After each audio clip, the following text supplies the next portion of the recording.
Hello, I hope everyone's doing well today. My name is Courtney Brandsburg, and today I'll be discussing with you a serious epidemic that has deeply hurt some of the people I'm very close to.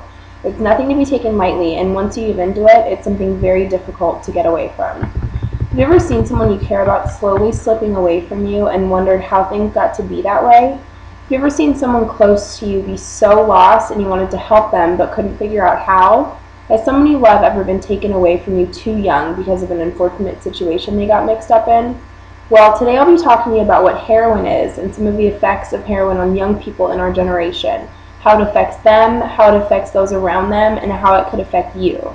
Then I'll tell you a way I believe we could work to fix this serious problem and try to keep our friends, family, and children safe from the temptation of using and abusing this awful drug. I read a quote on drugfreeworld.org that says, "Drugs equal death. If you do nothing to get out, you end up dying," and I don't think I've ever heard a more true statement. I have a friend from Albuquerque, New Mexico, and just in the last year, she's lost 4 of her friends that she went to high school with due to a heroin overdose. Seeing how it hurts her makes my heart break for her every time. I have seen the secondhand effects of the addiction, and I can only imagine if that were someone in my family or someone I loved and cared for so deeply. Heroin is a dangerously illegal, highly addictive drug. It is made from morphine, which comes from certain types of poppy seed plants and is one of the most hastily acting opiate drugs. It can be sold and distributed in many different powdered forms or even as a sticky black substance known as black tar heroin. It is often cut with other elements like sugar, starch, powdered milk, or quinine, so you can really never know what you're getting.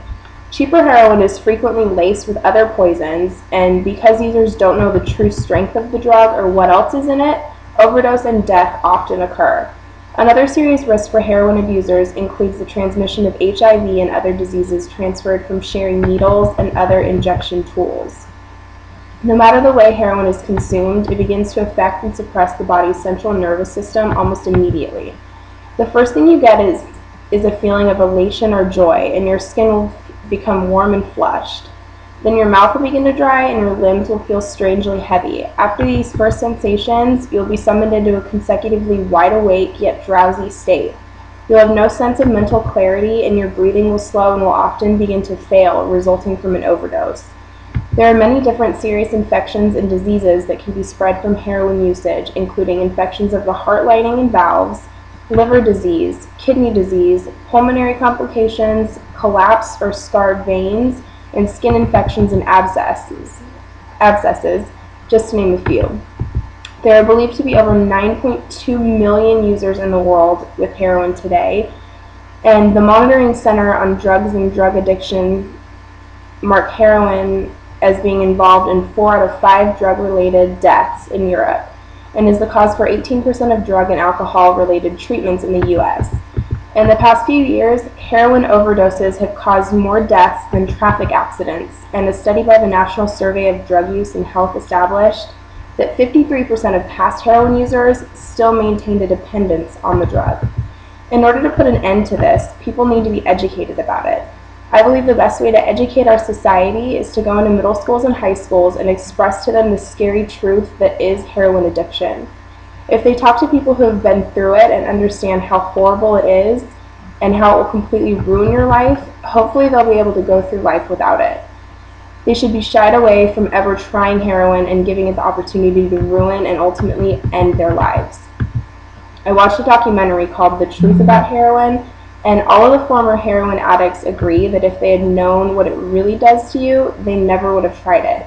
People always seem to think, it won't happen to me, or it'll be different if I try it, but the reality of the situation is that if you give heroin the opportunity, the horrible things will happen to you and it won't be different. Heroin is an incredibly addictive drug. Even after doing it one time, your body will go through withdrawals, and if you don't feed them. I read another quote on drugfreeworld.org from a girl named Sabrina, a former addict, who says, "Your whole day is spent finding or taking drugs. You get high all afternoon, at night you put yourself to sleep with heroin, and you live only for that. You're in a prison. You beat your head against a wall nonstop, but you don't get anywhere. In the end, your prison becomes your tomb." If you give it the opportunity, heroin will take over your life, and the only way to prevent that from happening is to never give it the opportunity. Some may think that discussing such a serious problem in depth with young adults and young students would be too much for them, but in reality of the world we live in, life is hard and scary, and it only continues to get worse. If we want to put a stop to some of the things making it this way, we need to act now. I fully believe that implementing something like a drug abuse seminar into schools will help tremendously. Educating these kids on the severity and the reality of this problem is going to be a vital part of keeping them away from it. So today I taught you a little about heroin, the effects it has on your body and mind, and how to hopefully prevent the usage of it by any more of our young kids. The last thing we want is for the statistics I presented to you to increase. We need to act now if we want things to change. I hope you're in agreement with me that something needs to be done about this epidemic. The severity it can have on the lives of our loved ones is not something to be messed with. If we're going to make a change, it needs to be done now. If anyone has any other ideas or ways to help, or is looking for help themselves or for anyone else they know, please don't hesitate to contact drugrehab.org online or at 855-303-0735. All we can do is offer support and help for those who need it and do our best to educate and prevent anyone else from being abruptly taken away by this epidemic. Thank you for letting me talk to you, and I hope you just agree with me, and I hope that we can do something to change this.